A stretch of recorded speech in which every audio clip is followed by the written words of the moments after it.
హైడ్రాపై BJP MP Etela చేసిన వ్యాఖ్యల పట్ల హైడ్రా కమిషనర్ ఏవి రంగనాథ్ స్పందించారు. ఈ సందర్భంగా ఈటెల వ్యాఖ్యలపై రంగనాథ్ క్లారిటీ ఇచ్చారు. ఈ మేరకు ఆయన ఒక ప్రకటన ద్వారా స్పందిస్తూ ఎంపీ ఈటెల వ్యాఖ్యలు దురదృష్టకరమని, పేదలు, సామాన్యులను హైడ్రా ఇబ్బంది పెట్టదని చెప్పారు. ఈ సందర్భంగా రంగనాథ్ బాచుపల్లి ఎంఆర్ఓ ఇచ్చిన నోటీసులతో హైడ్రాకు సంబంధం లేదని, అసలు ఈ విషయం గురించి కూడా తనకు కాని హైడ్రా అధికారులకు గాని తెలియదని ఆయన స్పష్టం చేశారు. అలాగే ఇదే విషయాన్ని మేడ్చల్ మల్కాజ్గిరి కలెక్టర్తో కూడా మాట్లాడానని, ఆ నోటీసులు ఎందుకు ఇచ్చారో ఎంఆర్ఓను ఆరా కలెక్టర్ని కోరినట్లు తెలిపారు.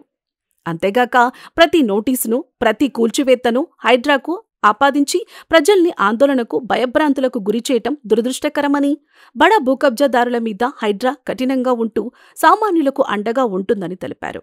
కలెక్టర్కి కూడా తెలియకుండానే ఎంఆర్ఓ నోటీసులు ఇచ్చారని మల్కాజ్గిరి ఎంపీ ఈటెల రాజేందర్ ఒకవైపు చెబుతూనే, ఎంతో నిబంధనతో పనిచేస్తున్న హైడ్రాను దోషిగా నిలబెట్టాలని చేస్తున్న ప్రయత్నాలు దురదృష్టకరమని అన్నారు.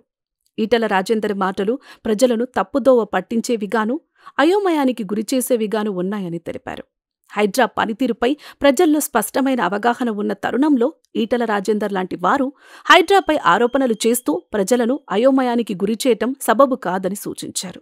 ఇక సచివాలయంలో ఈటెల కలిసినప్పుడు కూడా హైడ్రా కార్యకలాపాలపై చర్చ వస్తే స్పష్టంగా వివరించానని, జులై 2024 కంటే ముందు కట్టిన నివాసాల జోలికి హైడ్రా వెళ్లదని స్పష్టం చేశానని తెలిపారు. అనుమతులు తీసుకున్న వాణిజ్య సముదాయాలను కూడా హైడ్రా తొలగించదని, పేదలు, సామాన్యులకు హైడ్రా ఇబ్బంది పెట్టదని చెప్పారు.